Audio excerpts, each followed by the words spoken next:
for the study and exam preparation strategies, I would say most of the Indian students are either from law background or accountancy background.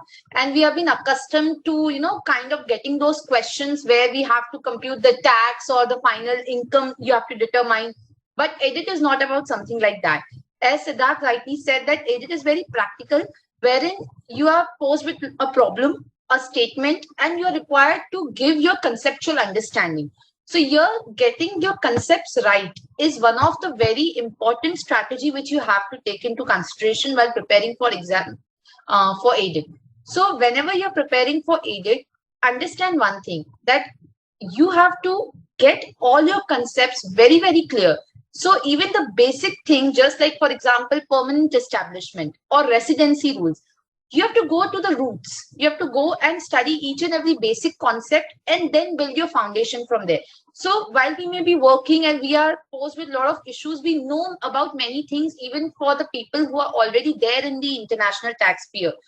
So for them also, ADIT requires a very conceptual understanding, because sometimes it so happens that while we are working, we neglect concepts and we are just, applying whatever we know so far, that, okay, this is what the tiebreaker rule says. But why tiebreaker is there and what is the logic behind that? All these things you have to study for ADIT, and these kind of conceptual understandings are required for your ADIT preparation. So once you prepare well, so ADIT exams then are not really very difficult, because preparation and planning is the very first stage for any examination. So in ADIT, the kind of questions which are expected are mostly the essay type questions and the case studies. So what I mean by essay type questions and case studies, either you are required to, prepare a memo. Just say, for example, we do it in the practical circumstances. We advise to our clients, prepare a memo, prepare an opinion, not in an elaborate manner, of course, but you are required to give your opinions. Or for that matter, there are certain statements which are given by some researcher. You are required to evaluate those statements, considering whatever concepts you know. You are required to sometimes prepare a report. You are required to sometimes advise. How would you advise to the tax officer, or how would you advise your government regarding a particular principle or a particular concept? All such kind of questions are expected in ADIT examination. And now, how are you expected to write an answer for these? So as I said, if you have a very conceptual clarity, you would be in a position to explain that concept first. Also, the second important thing is that though ADIT is an open book examination, but you are required to refer only the permitted text, which is the OECD commentary, Keys 1 Rad book, OECD TP guidelines. So these are the bare text. Now, when you're writing your exams, you are not supposed to refer for each and everything, because then you would not be able to finish your exam and you are not going to find answers for each and everything in the relevant text. But what is important is that if you have got your concepts very clear, say, for example, if a question is around Vienna Convention on Law of Treaties, there I know, okay, there is Article 30, 31, 32, which I have to quote if it is regarding interpretation. Also there, whenever you are studying, look out for the jurisprudence, not only from Indian perspective, but from foreign perspective as well, so that you can elaborate your answers in that fashion. So whenever you are learning any concept, try to quote as many cases as you know. Also, you can give the country-specific examples. So-and-so country has so-and-so policy. Say, for example, for digital service taxes, these and these countries have introduced. For COVID-19 related guidelines around transfer pricing or international tax, so-and-so country has done so-and-so thing.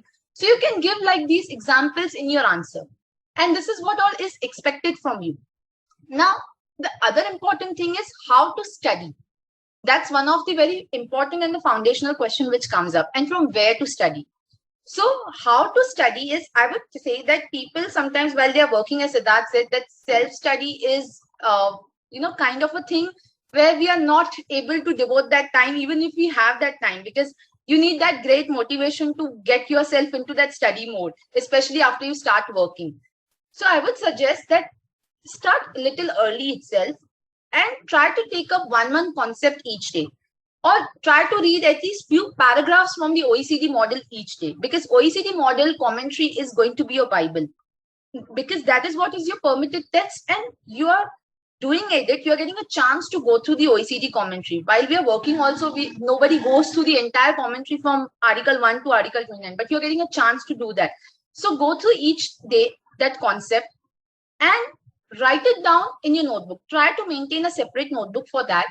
Try to note down the important points you have understood from a particular concept. Say, for example, today I'm doing permanent establishment. I will note down the key important points from the OECD model commentary, what I have learned so far. Then try searching out for certain case laws on that particular concept. You have a lot of availability of case laws, not only from Indian jurisdiction, but from foreign jurisdiction perspective also. Try to follow people over social media like LinkedIn and Twitter. Many foreign universities, professors build their opinion, they give their opinion on LinkedIn or Twitter, and a lot of developments come across to your way when you are following those people. So then you would be in a position to identify, okay, this and this country has done so and so thing, and this could be relevant for me. So just note it down while you're preparing for a particular concept, or you're coming to any concept on your way, just make a note of it. So when you will be revising finally, at that point in time, that particular book will help you to revise and consolidate, because there is no particular dedicated book for ADIT. There are many other literature available which are there for international tax, for transfer pricing, but a dedicated book is not available. And we are almost like accustomed to having a one particular book. Okay, one solution book is there and then we are done with it. That's not the case. You have to prepare here for the concepts. And this is how you will build your concept. Watch certain videos on YouTube where you will get relevant information about the basics of the international tax, about any particular topic in detail. Go through the foreign judgments, go through the country policies, and this is how you should be doing. And one more important thing which should not be lost sight of, according to me, is solving the past question papers. You should be going through the trends of the past question paper. Okay, these are, because that will help you understanding what are the expected questions. And then try solving them. At least try solving one paper, test yourself, time yourself, and write that particular paper, because then you would be in a position, because going through the concepts is one thing, but preparing in an exam way is another approach. So whenever you are preparing, try to go through the past questions and try writing at least one particular paper. And when you're writing that paper, time yourself, because it so happened that it's an open book exam. People fall short of time in that 3 hour also. So you don't need to refer each and everything to and go back again to the OECD model and search for the answer. Here, whenever you're getting a question, first of all, try to give first 5 minutes to that question. Whenever you're selecting, okay, this is what the question is. These are the pointers which I would like to expand. Try writing on a piece of paper during your exam itself. Say, for example, 7 pointers are there. I would elaborate on these 7 pointers and then write the answer. Because then when you will expand, you will be in a planned manner. You will be writing your answers. It will be very sequential, because otherwise what happens is that students directly jump on writing answer. And when they start writing, they try to expand one point, but then they fall short of time. And sometimes they just get confused in between the answer also. So the better approach would be that whenever you start with any particular question, try thinking about the points that you would like to expand. And once you are done with that, once you have prepared your sequence, then just write the answer. That will help you a lot. Secondly, whenever you are writing your answers, try quoting the judgments. As I said, if you remember it, it's good that if you can write that judgment particularly. If you don't, you can just, say that, okay, so-and-so court has also said something about that. So maybe you can write it like that. It's not possible to memorize everything. And they are not even testing your memory capacity, as what Siddharth said. It's more about knowing the concepts. So whenever you're writing the answer, also make a point that you write in a point-wise format. Make it highlight or bold so that your particular point is very visible to the examiner. Also try writing in a point-wise format as much as possible. Give the headings, give the suitable headings so that the examiner knows from the start itself, okay, this is what he has covered. So this is how you should be writing for your papers. Also, the second question is that how to refer to the open book during the examination. As I said, the permitted text has to be referred to only for the purpose of referencing. Whenever you say, for example, want to refer that OECD commentary says so and so, or OECD TP guidelines say so and so, you can just refer to that.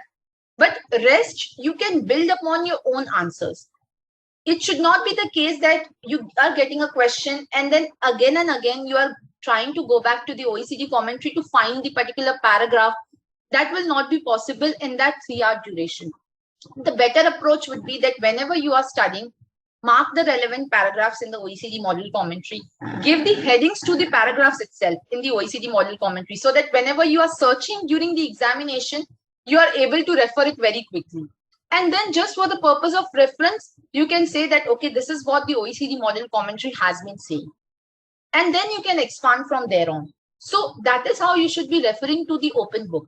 And with respect to the kind of questions, as I said, whenever you are required, either it could be case study or essay type question. Again, that depends on you, what you're more comfortable with. Even in case study, you're required to present your opinion. It's like a real life situation which is given to you and you are required to advise your client. So there also, you are required to quote the relevant provisions from the OECD model, expand on that, quote about relevant case laws, which would be there on that particular point. And from there, you can come to the final conclusion. So go very strategically and sequentially while you are writing your answers, so that it appears very logical even to the examiner, and it brings out that logic when you are presenting as well.